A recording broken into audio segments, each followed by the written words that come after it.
Matt and Luke's Sci-Fi Sanctuary.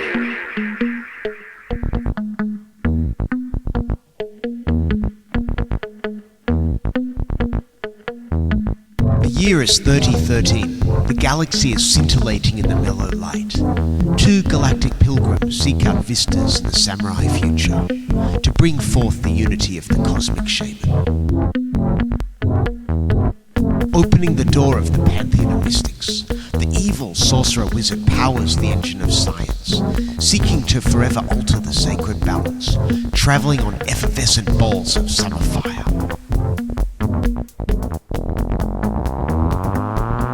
This week, twins.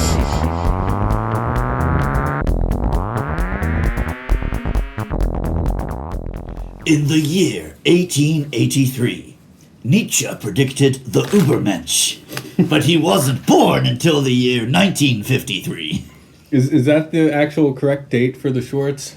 I don't know if that is when the Schwartz was born. It's when Julius was born. Yes, that's when Julius was born. In today's movie, which is Twins, which does have Arnold Schwarzenegger and Danny DeVito as the top stars. I think Schwarzenegger was a little earlier than I that. feel like he's a little older than that. I mean, he looked a little older than that in the movie, you know? You can't, he's considerably older. 47 he was born.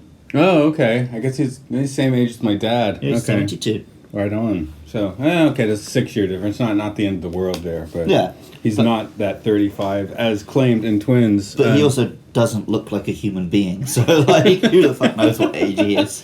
And as for us, this is Matt. This is Luke. Welcome to the Sci-Fi Sanctuary. Today's movie's Twins. Is it a sci-fi? Yeah, it's more of a comedy, but it's weird. It's like only like 3 ticks away from like being like a proper sci-fi. Like the setup. The premise is science fiction, right? Yeah. And occasionally they do kind of touch on it. And then mostly they just have hijinks, because isn't it funny to see a very large man and a very small man next to each other? Yeah, because the setup is that they created the perfect man, which was on twins, one of which getting all the groovy DNA and one of which getting crap. Which is also the premise for Metal Gear Solid.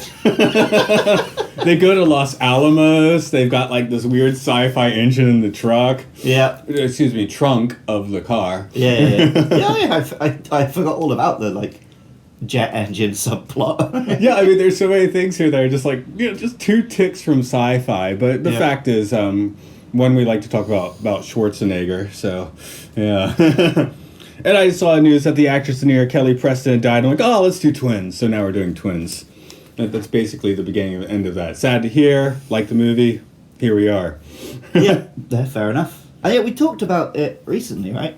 When we were doing Total Recall, we talked about Twins and Junior. They're both kind of sci-fi, so we'll get to them eventually. And here we are, relatively quickly on it. But eventually we'll run out, and I'll be trying to convince you that Commando and Raw Deal are sci-fi.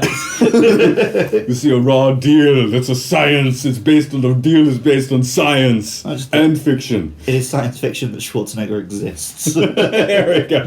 You see, because he exists, it makes the film science fiction. It's my theory that he is CGI in all of these films, and so. Okay. He should have had a lower bit rate in the 80s, though. Yeah. Well, they used animatronics in the 80s. I've seen this movie a lot, but not for 30 years. See, I definitely have watched this movie, right? But I don't know if I ever watched it all the way through, because it was all fresh for me when I was watching it. No, actually, I did see it in the theater, because we just go and see a bunch of movies back in the day, right? I know we rented it on VHS, more than once. Mm. I might have had an off of HBO recording of it. I don't quite remember, but by the early 90s, I don't think I've seen this movie since. Right. See, I think I must have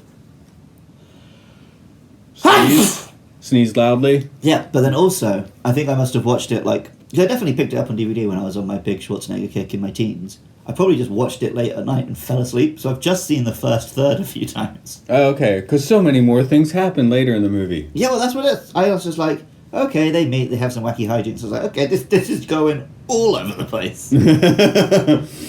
Yeah, it's a pretty all over the place movie. Oh, one thing, I just saw this morning that apparently for Schwarzenegger and DeVito at the time, and maybe for some time since, this was their highest paying film. Huh. They didn't take a salary, they took 20%, and then the film was insanely successful for the time. It made some 250 worldwide, which in 88 is pretty impressive. Yeah. Wow. Well, it was one that was sold on just their names, right? Yeah, So it makes sense this would be one they're getting a big old paycheck from. Yeah, exactly. It's right on the top of the marquee in that case. But yeah, but I don't know if what I saw. Man, I have to check Wiki again. I think that might have been even in terms of later films. Just because they took a percentage. It's kind of like that how Spielberg makes a lot of money off Star Wars. Right, Yeah. just from a stupid bet, you know? Yeah, Keanu Reeves was the highest paying actor ever because he took percentage on The Matrix. So he was following the twins. It surprises me that that's not just what all leads do.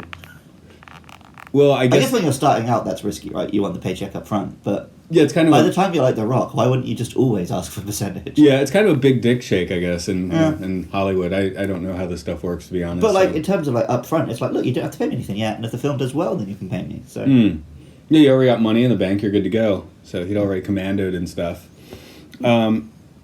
So I guess those are our first impressions. You basically hadn't actually watched the whole thing. Yeah, it seems like it. I had totally ingrained it. There's so many lines in here that are in my subconscious, but I haven't watched it in so long. I'm like, oh, it's from this movie. Yeah, a lot of these lines, I think I'd just seen them in, Schwarzenegger supercuts and stuff, so I didn't really know what film they were from. I was like, oh, it's that one. Oh, it's that one. No, I got them in my mind, properly from the film. It's just, It's been so long, it seemed like an expression, but it's actually a stupid line from this film or something.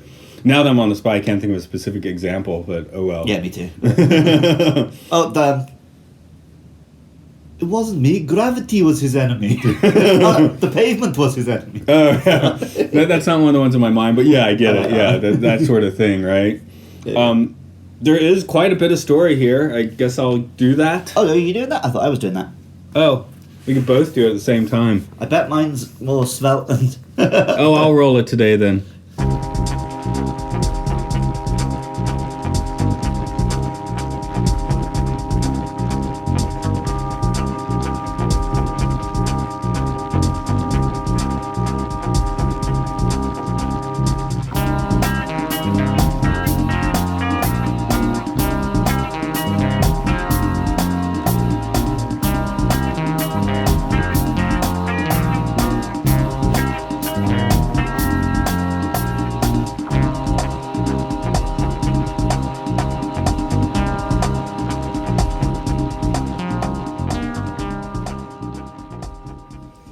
In 1950, Los Alamos attempted to create the perfect man using DNA from 6 prime male specimens and 1 mother.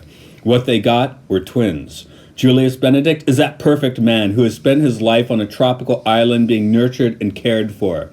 Vincent Benedict is the rest of the DNA, abandoned in an orphanage and now a tiny man who runs various hustles, including selling stolen cars to chop shops. On his 35th birthday, Julius learns about Vincent's existence and sets off for L.A. Meanwhile, Vincent has mobbish loan sharks after him and ends up in jail from the ensuing hijinks. Julius finds Vincent there and bails him out. Vincent does not buy the story that they are twins and ditches Julius ASAP. Vincent then proceeds to steal a car with some sort of machinery in the trunk. He learns that he can take this to Houston, Texas for a $5 million paycheck. Unfortunately, a murderous transporter named Webster wants the car back, as that was his mission. Before Webster can get to him, though, Vincent's loan shark gang confronts him again, with Julius showing up just in the nick of time to kick some ass. Julius wants to take Vincent and search for their mother in New Mexico. Vincent responds by trying to ditch Julius again, but is stopped by the arrival of his kind of girlfriend Linda and her twin sister Marnie. The 4 of them will go together to Houston, stopping in New Mexico on the way. Montage.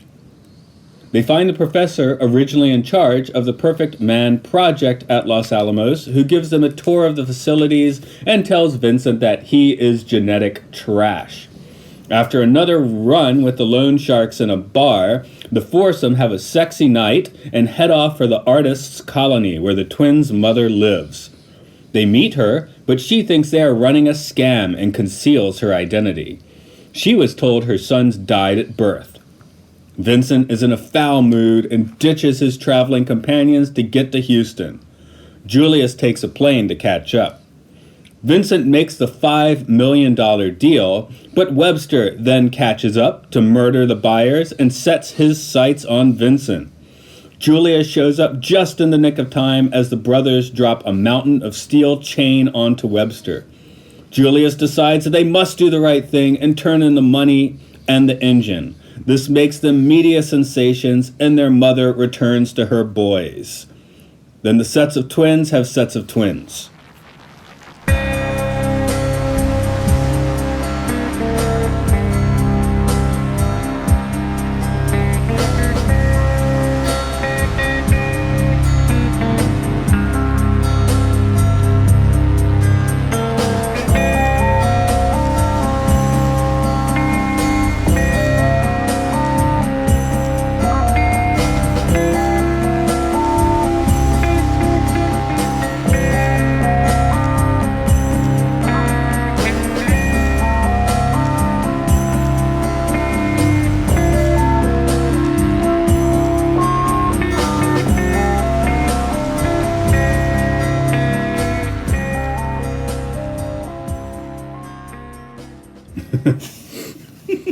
So I was so close to being on mic. Yeah. You'll never know what he said. He was just telling me he's drinking piss, that's all. It's actually just a really not very nice tea that I bought because it has Pokemon on the bottle. Is it the one that tastes like the water in like a cigarette ashtray? Yeah. Okay. Yeah, exactly like that. That's how I heard someone reference. I guess that one or something similar once. Tastes like cigarette water. It's like a barley tea, I guess. Yeah. It's not good. Actors. This is Schwarzenegger's first comedy. I barely cracked a joke in movies up to this point. So this was post, like, Commando. Like right after Commando. Yeah, so Commando, he's well, they're so deadpan cracking there, them all the though. way through, yeah. Yeah, but they're pretty deadpan, right? Yeah, and then, like, Raw Deal was around the same time. But That's he says, pretty dead serious. No, he is on record as saying that the studio didn't know how to make a Schwarzenegger film when they made that one. Right. They tried to play him too straight. And what's the one? Oh, no, Raw Deal's where he's this local sheriff, right? He's like an FBI guy who has to go undercover as a local sheriff or something. Right, okay. He ends up going undercover in the mafia or some shit. And then Red Dawn has no sense of humor.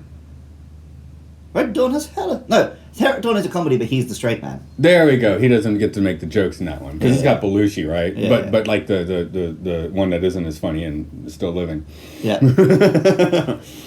There's a couple of choice Schwarzenegger lines in that one, but yeah, he's not meant to be like the wise guy. Does James Belushi still get to make films? I don't know. He might have actually... I could have seen where... in the late 80s, I wonder if he was ever in the running for this one. No, I think there was no... There was no concept of this film without Schwarzenegger and DeVito. Yeah. I mean, I guess Belushi...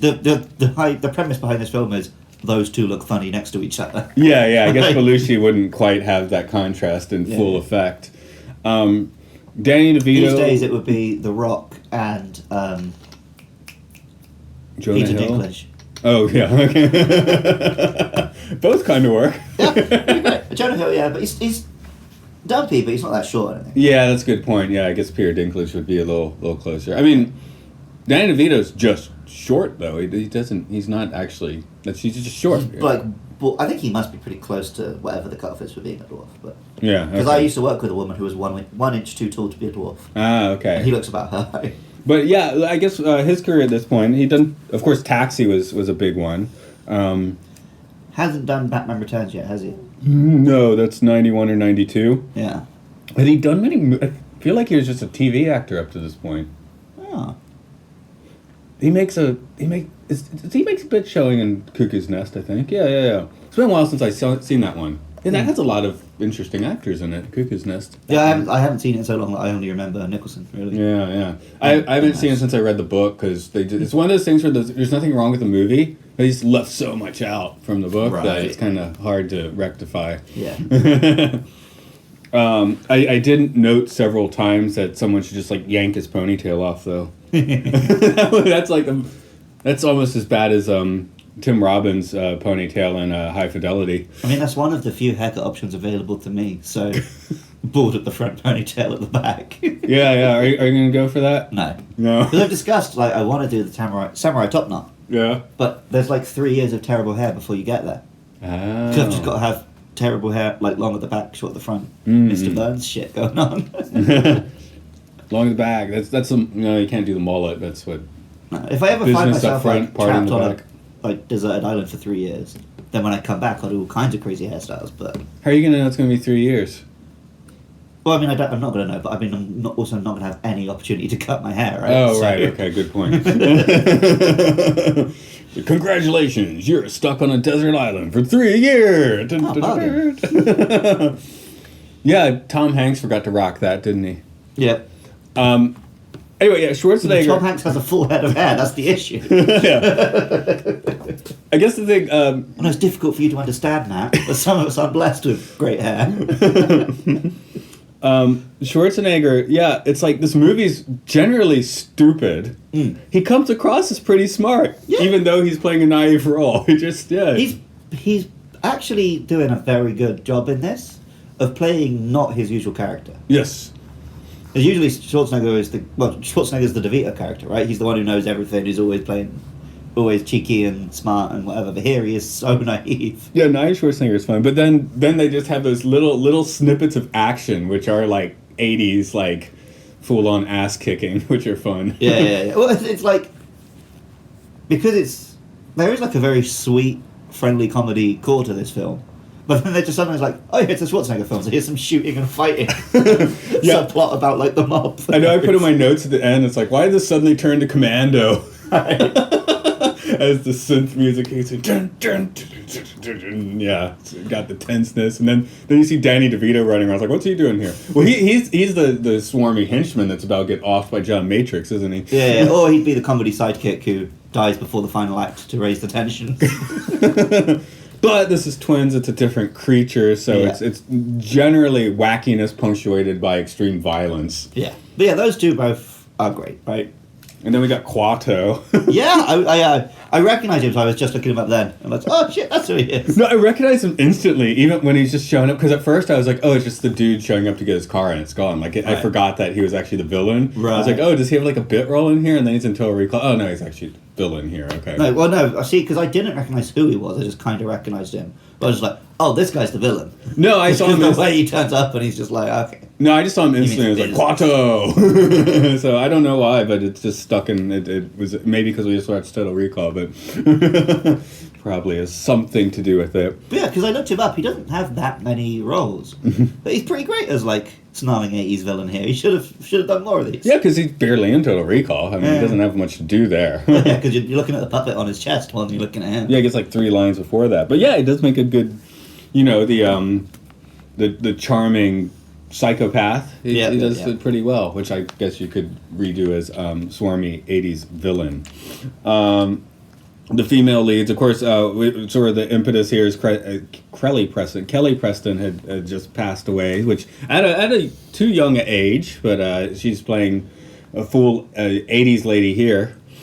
Yeah, she's good, but she is mostly here to be eye candy for this film. Exactly, yes, which is pretty much the case. She's fine otherwise. Her sister has a little more of I really liked her sister's character in this. I don't know what it was. I think it's just that she genuinely seemed like she loved Danny DeVito's character. Right. And because he's like such a little weird dumpling of a man, Yeah, it just came across as really sweet. Yes. Like, yeah, she was really nice in that role. I mean, this movie's all about chemistry. Yeah. Like, all 4 of them just have a nice little chemistry going on. Yeah, definitely. Which, again, putting the very tall man next to the very small man is, I guess, where that comes through. Yeah, because, for this film, we both ended up writing synopses, but only used Matt's. I want to read you a line from mine when I first introduce Vincent, though. Julius travels to America and finds Vincent, a car-stealing, money-borrowing, serial adultering little wise guy. Vincent has a girlfriend he doesn't deserve and a price on his head he does deserve.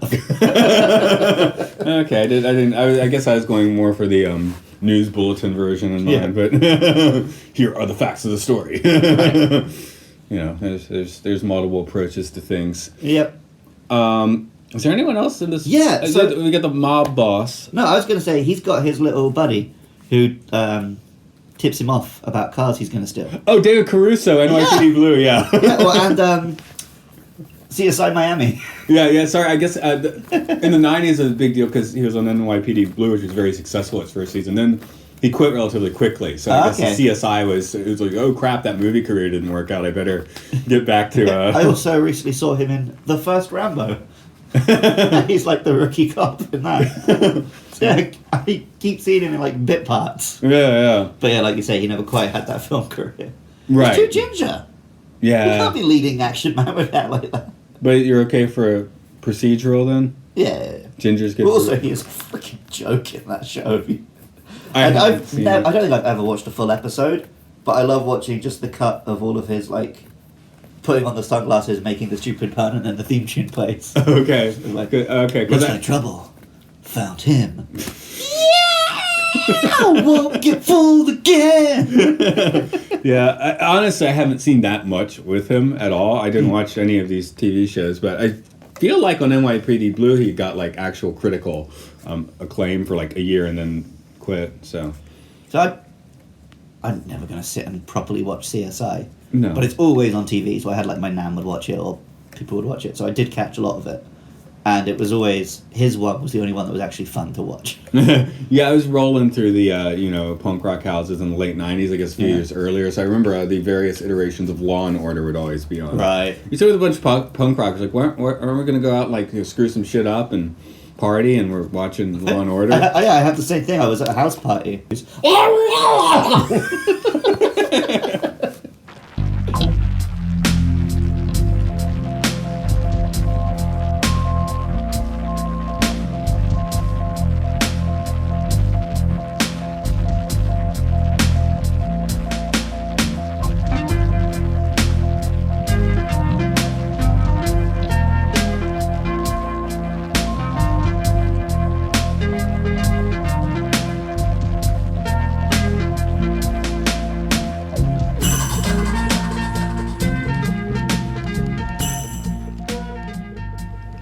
You know something I really, really hate about this movie, and I think I noticed it in the late 80s as well? No, go on. It's like the worst soundtrack ever. Yeah, they've got like he's listening to a popular song and singing it, and it's like the worst song. Yeah, and that's the best part of the soundtrack. Yeah. Take out the papers. Take out the papers. Yak to yak, don't come back. Which, I don't know, I guess is, the nostalgia kick for the boomers. I guess. But the rest of the soundtrack is just like, oh my, what, really? It's like an 80s computer made the soundtrack. I mean, that's probably true. I think the only music worse than this is like the theme from Alf. I don't know if I've ever heard the theme from Alf. Oh, no? Okay. Yeah, you can make a riff. I'm going to look up the Alf theme. Wait. Matt, I've actually got Wi-Fi now. Oh, right. Okay, Alf theme. If you want to get on the Wi-Fi, the password is 420 internet 69. You have to tell me how to get... Would I have to beep that too? Nah, if you can find my house, then you are welcome to come onto my Wi-Fi, listeners. Don't worry about that. Okay, anyway, the Twins music is like almost the worst the 80s have to offer, except for this. Is Wii Sports Golf? Something like that. Anyway, I will give that the music in Twins is better than this theme. Oh, we're going for the Wii Sports music? Okay. You can do this on a podcast, right? You can just, like, play music, because it's still the Wild West, yeah? Yeah. Oh, Sometimes it's taken yeah. down on the YouTube version, but... Yeah. They were a big theme of the Alf theme, and not quite doing Bach? I don't know. Okay. Bad music. Anyway, yeah, I guess that synth music at the end's like reasonable for 80s film, but the rest of it, like that montage, oh my god. Yeah. Yeah, I don't actually think I took the music in, but it definitely wasn't... So it wasn't memorable in a good or a bad way for me. Oh, for me it was just like... Yeah. Like, the elevator music in the mall is better than this stuff. But then, having not seen the movie for so long, but then seeing it many, many times in the past, it was kind of like opening old wounds or something. I don't know. I mean, there's some great music in the 80s, but I guess at the end of the day, the 80s really was the worst decade for music. I mean, there's 80s nostalgia where they cherry pick all the good stuff, right? Right. Yeah, well, often people make the point of, like, if you actually went back to the 80s, the ones that are all number one are not the ones we remember now. Yeah. Then you get like, Rock Me Amadeus and stuff. That is a tune. Rock Me Amadeus. Deus Amadeus. Dr. Zeus. I think that's why I thought of it first, but yeah. I mean, in the 60s, I remember, I think it was Strawberry Fields Forever and Good Vibration, like, did not. Oh no! They never made the top. They never made the number one spot because of like Winchester Cathedral by like the Starlight Band or something. But have you ever done the thing where you look up what was number one when you were born? I have, but not for a really long time. Because for most of my school year, like the people in my year at school, it's everything I do it for you. It's Robin Hood. Because Robin Hood was so popular. Yeah, okay. Now I have to find out what that is.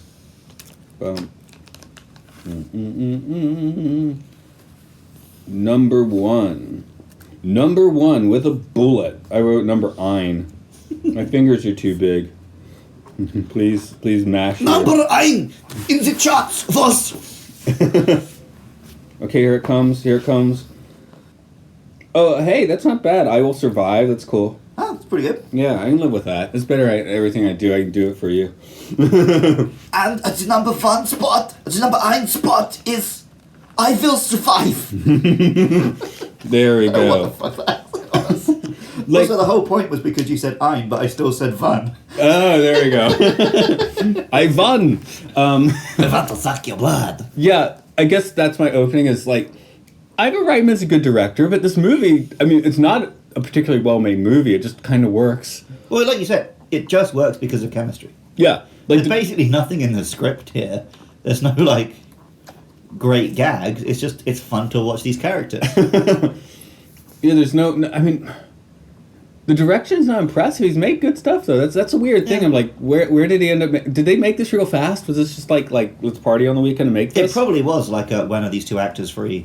Yeah. Let's bash out a film, right? Yeah, I can't imagine it took too long to make this one, not actually knowing. But, because, Schwarzenegger had I'm sure his action films took a few more weeks with all the blocking but and this stuff. doesn't have all the stunts and stuff. But yeah, it's a pretty clunky affair, mostly in a charming way. The only one It's that really... never like, apart from like you said, the music, but it never felt like bad. There wasn't like terrible shots and weird acting and stuff.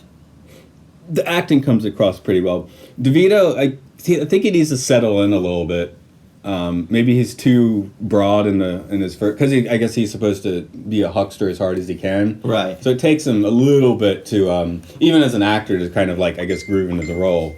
Whereas Schwarzenegger from second one is on point.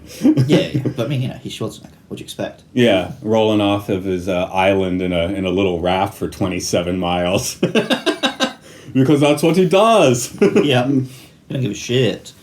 I'll tell you what surprised me, and it really shouldn't have, is I'll be back. Oh, yeah, I actually wasn't expecting that, because I thought that didn't become a thing until after Terminator 2. But no, it's from Terminator 1 onwards. Because he has one in Commando. Oh, does he? Okay. Yeah. I think he even has one in Real Deal. Yeah?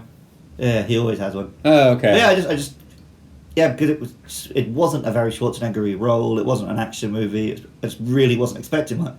See, I think that's where my blind spot is with like late 80s Schwarzenegger, because when Twins came out I was like 9 years old, so I watched Twins a lot. And but you weren't watching all the bloody violent ones. Right. Well, yeah, Terminator. I mean, I know I saw Terminator, fair deal. But yeah, in general, I hadn't seen so much. I'm not even sure if I've ever seen both Conan movies. I don't know if... I definitely have, but I really don't remember the second one at all. Yeah. And I barely remember the first. So and I never saw Red Sonja. I know that, but he's not in he's it. in that for like 6 seconds. Yeah. Were you the one saying that he punishes his kids with that one? No. I read something like I used to punish my kids by making them watch Red Sonja. His son's developed some kinks. But yeah, so I guess that's one to veer away from. Like Supergirl. I guess with Supergirl they have the TV series now, which is supposed to be good. But yeah, the Supergirl TV show is pretty good. I remember the movie definitely crapped the bed a bit. I mean, it's good in the sense that network television can be good. It's right. Like, yeah, it's nice when it's on. Double go and marathon it. Double feature Supergirl and Superman 4. There you go. Yeah. Next time we do a shit month.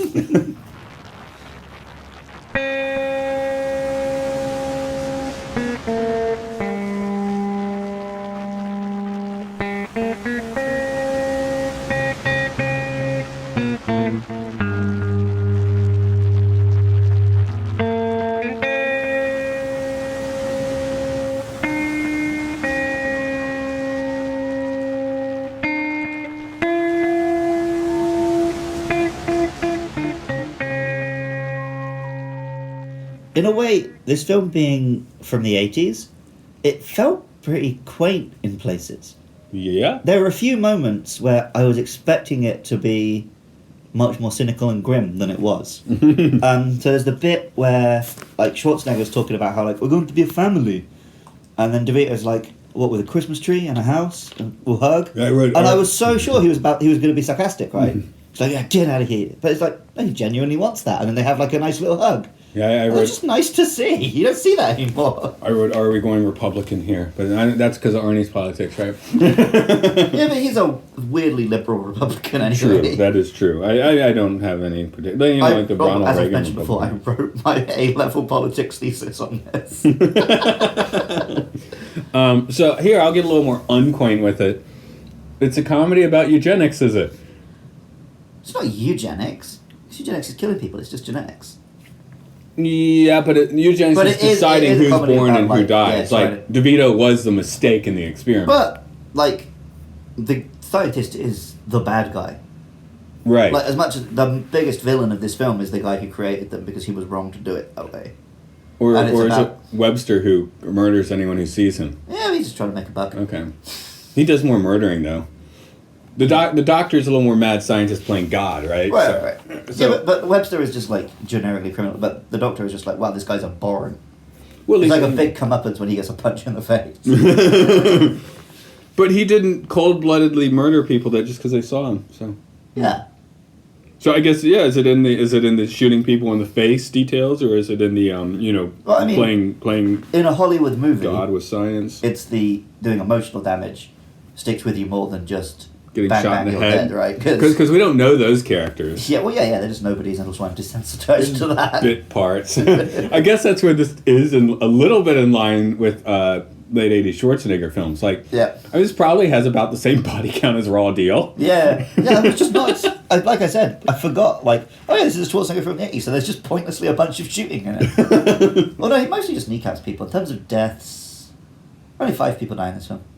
I think Webster dies. I mean, The two under, who see under him- that much yeah, so change. the 2 who see him, the 2 in the car, and then Webster himself. I mean, if you and I just like dropped like 4 tons of chain on someone, would we just be like, ha ha ha, you must have a crushing headache now? That was like, that was a pretty funny gag how it just kept falling. Yeah. I mean, he's dead. He's not coming. Yeah. You don't But, survive that. they're just like staring at it, and it's just going and going and going. So much. And then DeVito's joke was so crap. Like, oh, he's got a lot on his mind. We only had a second to think of it. You know, you can't score I'd the have just got like, bullseye every time. it's a lot of shame. A bit of better line. No, wouldn't it be like, oh my god, what did we just do? I mean, it's self-defense. It is self-defense. I guess they weren't actually trying to murder him. Yeah. That's just what happened. That's what. But I think that they didn't expect that much change. Yeah, I think they just expected a bop on the noggin and he'd be out and they could deal Yeah. with him. Instead, they just like did like industrial homicide. Well, yeah, the line should have been, fuck, why pull our fingerprints? Let's go. But then they're heroes of the newspaper anyway. So because it's an '80s film and it's quaint, is that why? Yeah, pretty much. It's like the quaintness of a '50s film, like plus Schwarzenegger violence. Yeah, it's a bizarre mix, but it worked for me. Yeah, It's yeah. just nice. So is Vincent? He's supposed to be able to crap DNA. Is he? Does he have to have someone to drag him along to be better? Can he do it himself? It's hard to tell. He wasn't like the worst person alive. He just slept around and did crimes. We're just sleeping around doing crimes, baby. It's cool. Which I think he says several. Well, not in those words. Yeah. But But like, because I forgot her name, but his girlfriend saw the good in him. As you said, you know, he is a romantic or whatever. And part of that might have just been her being a bit deluded, but yeah, I don't think it was. But like we all do, right? We all need someone to. I don't think anyone is born like the perfect human. Even Except- Schwarzenegger here, he was raised to be good. Like his like physical aptitude maybe comes from his DNA. Yeah. But, like, he still had to be raised to be a nice person, and then he just helped Vincent see a bit of that. What if they got the babies mixed up? That is the twist at the end of Metal Gear Solid 1. Actually, Liquid Snake was all the positive genes, and Solid Snake was the... Oh, okay. Would that have made a better movie? Maybe. Like DeVito as the enlightened one and Arnie as, like, the dunderhead? Maybe, but I don't think they could have played the roles as well. Yeah, that's true. And the Arnold naivete is quite wonderful here. I mean, that is pretty much the key of the entire movie anyway. Yeah. I guess that's why he kept making comedies. Also because this one was so lucrative for him. Yes. People are like, why did he keep making comedies? Because he could be like, I guess for those, he could be like 20%. Whereas maybe the action ones, like Terminator 2 is never going to get that. Also, like, I think Terminator action movies, it is like, here is a big upfront budget. Whereas with a comedy movie, because there's not the effects and the stunts and stuff, probably the budget is quite small. Probably more fun to make, too. Oh, well, I mean, there's definitely some fun in doing big action stunts, but yeah. That's what Adam Sandler does now. He's like, okay, I'll get a couple of my friends, go to Hawaii, we'll make a movie. There's some sort of tax dodge, man. I don't get it. Yeah, I think the last one of his movies I enjoyed, which no one else did, by the way, was Zohan. I didn't dislike the Zohan. I liked I it. chuckle, Well, I yeah. just said I liked it, so. Good John Turturro in there. Yep. Honestly, I would say that one's funnier than Twins, but like you said, Twins doesn't have actual good jokes written in. Yeah. It just has This charm. wasn't like a laugh out loud hilarity movie. But it was just nice. But, and this is the greatest injustice in human history, had they been able to make their sequel, that would have been really funny. I told you about it before. You did, but let's do it again. Triplets with Eddie Murphy. Yes. Now, I know we're going to that. We mentioned that before, but yeah, that would have been a thing. Because Eddie Murphy can just walk into a film with no script and make it hilarious. What if he had been in Star Trek 4 and he had made triplets? Would he be seen as like the sequel destroyer, the franchise destroyer? Only if they'd not succeeded. Yeah, I don't know. Star Trek would have been a Star weird Trek one. 4, I think, yeah, maybe. Because that would have been the first one, right? Then, Yeah. then if that had been successful, it would have had been triplets. I don't know. Did they cancel those plans because of Superman 3? It's like, let's bring in a comedy guy, but we forgot to write a comedy script, so it's just not funny. Well, so Richard Pryor was too in all of Superman to make jokes, and they didn't They write were too jokes in awe since he's of Richard Pryor. Yeah. So it's there, but it's not funny. Okay. While we're mentioning Star Trek, Arnold would kind of be, or Julius would kind of be Khan, right? He is kind of Khan, yeah. Even date-wise, because Khan would have been born about 53 if he If he was in the eugenics wars in of the the 90s. yeah. So maybe a few years after his Julius becomes Khan. There's your sequel. Yeah, that's my new canon. No, because Khan's a skinny white British guy. Isn't he supposed to be Indian? Yeah, I'm just thinking Played by Benedict Cumberbatch. Mexican. Oh, sorry. That was the joke. Come on, you're gonna say no. It's always gonna be Ricardo. Yeah, of course it is, Montalban. because that was terrible, terrible casting. Even that was stupid casting, but it works better. Yeah. Obviously. Yeah, not that that's amazing. Yeah, but Schwarzenegger's pecs aren't rubber. So the science, in air quotes, of making him, they just all spunked into a cup and she took all of it. You're still only going to have one dad. They had like a centrifuge or something. But it's still only... It's science, man. I know. But the way they make it sound in this film is just that they just stirred all the sponge together. But it's just individual sperms that make the baby. It's like, Bukkake doesn't create, like, one Superman of all the different men. It does in the Twins universe. Okay. So that's the real science fiction here, is that it's set in a universe where, like, a spunk is all like Mr. Odo. Like, how would that change the world? Would you just like, that would definitely change some dynamics. All the women would have, like, harems of men. And then every now and then some sort of god king would be born from, like, 6 fathers.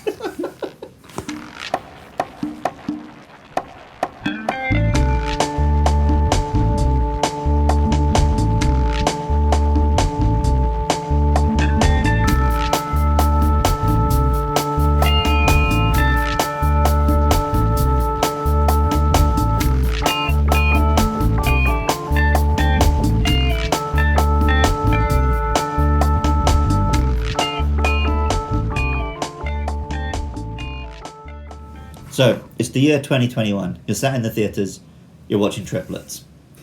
It's the opening scene. They've shown Vincent and Julius being born. The doctors all walk away, right? And the mother's left lying on the table. Camera slowly zooms in on her. Then, Eddie Murphy punches out of her chest like Alien. Like real Eddie Murphy. Yeah. Like fully grown man. Yeah. Yes. And he's like an immortal that looks 65. Yep. I'm not sure that's his age now. I'm just spot guessing, but Yeah. I guess we didn't do that. Is it too late to make that sequel now? Not the way you just opened it. No. But like, imagine if that had come out in like 90. I think it would have been amazing. There is a Upright Citizens Brigade sketch, which is in like a pregnant birthing room. God, I forgot the actual word for it. Anyway, yeah, they have the baby just like pops out across the room. We've got a runner. Have you ever seen that Xbox trailer? Which one? Just on Xbox in general. It was when the first Xbox launched. This isn't the Bill Gates one, is it? Oh no! You're in for a treat. Oh, this is one of those we're watching lots of YouTube videos on the podcast. I mean, I think we give you enough search terms you can search your stuff out, at least until you just search Xbox baby commercial and it's the top result. So it's not the dancing baby. That was creepy. No. Okay, off. Oh, it's banned.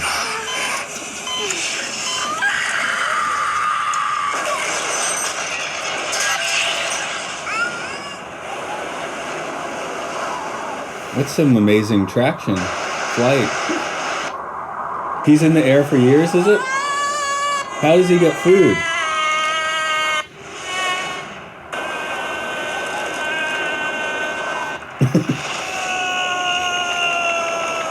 Is he aging because of the wind?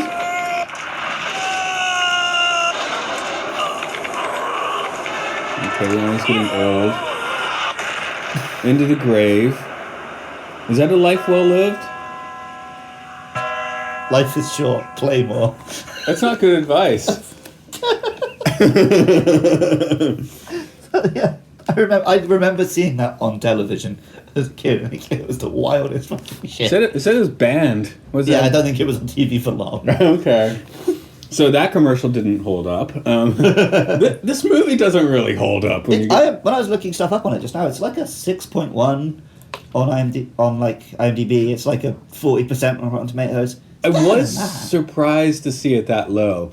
It's a charming movie. It definitely has the 80s nostalgia. I mean, honestly, this is one where, you can just watch the main actors, right? Yeah, that's the thing. It's a film which makes sense in terms of these guys were the biggest actors. Here's a film about them. Mm-hmm. Does it make sense if you don't really know these two and you watch it in 2020? God, no. If you're already a Schwarzenegger fan, here's a fun bit of Schwarzenegger just being charming. If you're a DeVito fan, here's a DeVito movie. Does he actually... Dr. Detroit, was that DeVito's film? See, we all remember Schwarzenegger's film career from the 80s, and Danny DeVito, now I'm thinking he had a few. I have to look up his thing now. I'm sure he did, but they would have been ones that especially at that age, I wasn't watching, right? And he set such a career resurgence, like so long after his original. Yeah. You know. Have you watched any of Always Sunny? A little bit. I haven't, but I've heard. I think I watched like the first episode of season 1, and it was pretty crap. But it's one of those don't watch season 1 shows. Right. So I will give it another go. Matilda, 1996. I remember enjoying that. him in Matilda. That's maybe the first thing I remember seeing him in. Okay. Oh, filmography. Oh, Throw Mama from the Train. He's in. Okay, I'm like forgetting that he was in so many like reasonable things back in the day. Because it's like now people only remember things he's done the past 10 years, right? Yeah, well, yeah, I basically remember Batman Forever. No, Batman Returns, this, and... Well, he did another one with Schwarzenegger, right? He did Junior. Junior, right? And apparently it was Whiskers in Last Action Hero, uncredited. Oh, yeah, that's like a talking cat. Yeah. So. Renaissance Man. I did know that. I don't remember anything about Renaissance Man, but I remember enjoying it back in the day. Okay. He did some real movies with Hoffa, Other People's Money. Okay, he's in a lot of movies. I just, somehow I've, erased his film career. Tin Men, Throw Mama from the Train, Ruthless People, Wise Guys. Yeah, okay, he actually... Johnny Dangerously's a little side in that, but... Okay, yeah, actually, and he's not Dr. Detroit. That might be Michael Keaton. The one I remember him mostly for is for him not being in the Super Mario Brothers movie. Because he was their first choice, but he wouldn't do it, so they got Hoskins. Both of them make sense in that case. Yeah. See, I think it's good that, because if they'd ever done a sequel, he could have been Warrior. And that would have been great. No, Dan Aykroyd is Dr. Detroit. Okay. Okay. Sorry. Dan, there's the connection. There. I just remember seeing the VHS box an awful lot. I'm not sure. Maybe I watched it once. I don't know. But yeah, this is a weird kind. I guess it's a footnote film, but on a Schwarzenegger positive podcast, you can get to it. We're definitely a Schwarzenegger podcast. But yeah, so if you love Schwarzenegger, you'll probably like the film, and you'll love Schwarzenegger in the film. Yeah, that's what I say. And you'll probably like Danny DeVito and the ladies as well. If you just want something nice to watch, like of a Sunday afternoon, I think this is a perfect film for that. It's a film that makes you happy, not like when I say I watched Son of the Mask and felt depressed all day. Right, yeah. I mean, this is like the opposite of watching like High Life. It's a chicken soup film, I guess. Yeah. Yeah. So that is Twins, I guess. So anyway, if you do want to chat Twins or real sci-fi with us instead of this weird comedy, we might want to do that. You can find us on Twitter at MLSFS You can also find us on Facebook. Just search Matt and Luke Sci-Fi Sanctuary. We're on the iTunes and that, so I guess give us a 5-star rating and tell us we're amazing. And just drop us a message. Say like, hey guys, I listen. It's good. We now think somebody might be listening, but we've actually looked up the numbers, and apparently we've got like somewhere between 600 and 800 subscribers. Yeah. But hi. What if Danny DeVito is not small enough for me, and I need something smaller than that? Well, then some of the Pokemon are quite small, and all of them can be shrunk down to put in your pocket in a ball, so you can listen to Luke Loves Pokemon, my other Pokemon podcast. You can find that on Twitter at Luke Loves PKMN. It's on all the podcasting apps. Give it a listen. What if the music in this film was too bad for you and you want to listen to some good music? That's my stuff. rovingsagemedia.bandcamp.com. If you listen, you're like, no, the Twins music was way better. Do let me know. Do throw yourself off a cliff. Yeah, that's what I'll tell you when you tell me that. Sorry, I before you kind of segued right into me, but does Danny DeVito fit into a tiny ball? I don't know if humans can go in the balls. Oh, okay. Just checking. I mean, he was spread out over 6 balls at the start of this film. 12. 12, yeah. Unless one of them had like an accident. But if they were prime specimens, I guess they wouldn't have. He wasn't. Well, again, we don't know how sperm works in the Twins universe. Maybe they do clearly not like here. Half from each ball, and then they combine, and they go into the pot and combine again. It's like Voltron. Yeah. That's a gross Voltron. A disgusting Voltron. Bukake. Do you want to send us a fan art of Bukake Voltron? Please send that to MLSFS Pod on Twitter. So anyway, this has been Matt. This has been Luke. What should folks do today, now that they're finished listening to us talking about Twins? They should find 5 of their best friends and do cheers on out of our podcast. Oh, out of our sanctuary is what I meant to say. That doesn't make any more sense, though.